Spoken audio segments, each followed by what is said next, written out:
When I was a kid, my parents wouldn't let me play football in school. Jewish boys didn't do that. Today, we have all kinds of sports, and many of our kids are actively involved and do very well in these sports. I did, however, sneak onto the wrestling team for a short time when I was in college. Wrestling. Now that's a Jewish sport. I'm talking about a different kind of wrestling than the sport that takes place on TV and at the Olympics.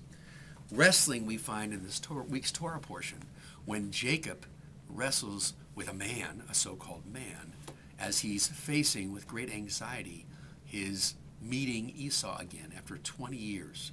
20 years since Esau pledged to kill Jacob for all the things that Jacob had done to him with regard to stealing the blessing and the birthright and cheating their father. It's a mess.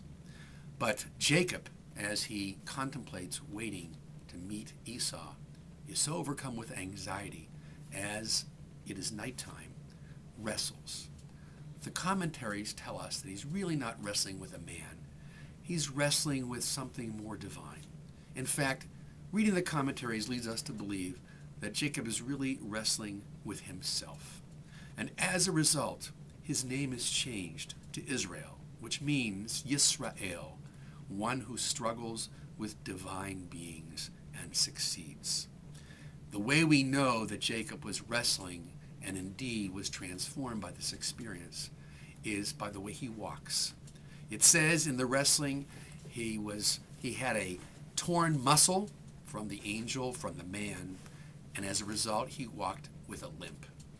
Once again, we can't look at these stories in a literal way, but understand that what the text is trying to tell us is that Jacob really did grow and change and became Israel. And as a result, he walked differently. When we wrestle, we walk differently. Not with the real injuries, the kind that my parents were afraid I was going to get when I played football, but the changes that make us into more mature, thoughtful, spiritual human beings.